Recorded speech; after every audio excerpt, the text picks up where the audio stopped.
नमस्कार मित्रांनो, आपले महास्टडी मित्रा या चॅनलवर स्वागत आहे.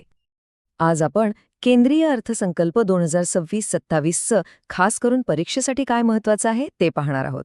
आपण हे 5 मुख्य मुद्दे कव्हर करणार आहोत. बजेटची बेसिक माहिती, महत्वाचे आकडे, कोणत्या क्षेत्राला किती निधी मिळाला, नवीन योजना कोणत्या आहेत आणि टॅक्समध्ये काय बदल झालेत. चला तर मग सुरू करूया. तर सगळ्यात आधी आपण बजेटची अगदी मूलभूत माहिती घेऊया, म्हणजे याच्याशी संबंधित घटनात्मक तरतुदी काय आहेत ते पाहू. आता इथे एक इंटरेस्टिंग गोष्ट लक्षात घ्या. आपल्या संविधानात कुठेही बजेट हा शब्द वापरलेला नाहीये. त्याऐवजी वापरलाय वार्षिक वित्तीय विवरण हा शब्द. आणि याची तरतूद आहे कलम 112 मध्ये. हे कलम पाठच करून ठेवा, कारण यावर हमखास प्रश्न येतोच येतो.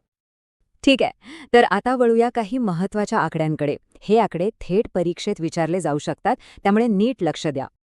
तर या वर्षाच्या बजेटची एकूण साईज, म्हणजे सरकारचा एकूण अंदाजित खर्च, आहे तब्बल 53.5 लाख कोटी रुपये. हो, 53.5 लाख कोटी. आणि यातला एक महत्वाचा आकडा आहे भांडवली खर्चाचा, म्हणजे कॅपिटल एक्सपेंडिचर. तो आहे 12.2 लाख कोटी रुपये. आता हा खर्च महत्वाचा का? कारण हा पैसा थेट देशाच्या इन्फ्रास्ट्रक्चरवर, म्हणजे रस्ते, रेल्वे, बंदरं बांधण्यासाठी वापरला जातो.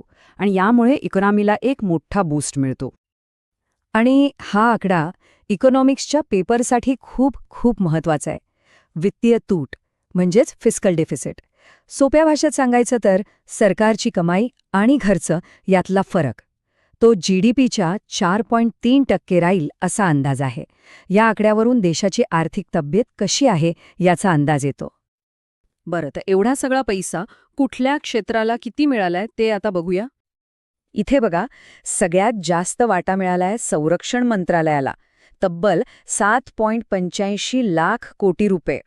त्यानंतर नंबर लागतो रस्ते, वाहतूक आणि महामार्ग मंत्रालयाचा, आणि मग आरोग्य मंत्रालयाचा. हे जे टॉप 3 आहेत ना, हे परीक्षेसाठी लक्षात ठेवायलाच हवेत. या टॉप 3 व्यतिरिक्त शिक्षण, कृषी, इलेक्ट्रॉनिक्स आणि MSME यांसारख्या क्षेत्रांवरही खास फोकस आहे. शिक्षणात शिक्षण ते रोजगार समितीची स्थापना असेल, तर कृषीमध्ये भारत विस्तार नावाच्या AI टूलची घोषणा झाली आहे. या नवीन घोषणा लक्षात ठेवणं खूप गरजेचं आहे. ओके, आता वळूया नव्या योजना आणि घोषणांकडे. हा करंट अफेअर्सचा हॉट टॉपिक असतो, त्यामुळे लक्ष देऊ नये का. ह्या बजेटमध्ये काही मोठ्या योजना जाहीर झाल्यात. पहिली, इंडिया सेमीकंडक्टर मिशन 2.0, देशातच सेमीकंडक्टर बनवण्यासाठी. दुसरी आहे बायोफार्मा शक्ती, जी फार्मसीमधल्या रिसर्चला चालना देईल. तिसरी, दिव्यांग कौशल्य योजना, दिव्यांगांना IT आणि हॉस्पिटॅलिटीमध्ये ट्रेनिंग देण्यासाठी. आणि चौथं म्हणजे देशात 3 नवीन अखिल भारतीय आयुर्वेद संस्था उभारल्या जाणार आहेत. या 4ही योजना आणि त्यांचे उद्देश हे जोड्या लावा किंवा थेट प्रश्नांमध्ये येऊ शकतात. आणि आता आपण आलो आहोत शेवटच्या आणि अत्यंत महत्त्वाच्या भागाकडे, टॅक्स सिस्टीममधले बदल. MCQसाठी तर हा भाग खूपच इम्पॉर्टंट आहे. तर सगळ्यात पहिली आणि मोठी बातमी, इन्कम टॅक्स स्लॅबमध्ये काहीही बदल नाही. ते जसे होते तसेच आहेत. पण एक मोठी घोषणा आहे, ती म्हणजे 1 एप्रिल 2026 पासून एक अगदी नवीन इन्कम टॅक्स ॲक्ट 2025 लागू होणार आहे. हे वर्ष आणि कायद्याचं नाव लक्षात ठेवा. आता हा टेबल बघा, इथे एक मोठा दिलासा देणारा बदल आहे. TCS म्हणजे टॅक्स कलेक्टेड ॲट सोर्स.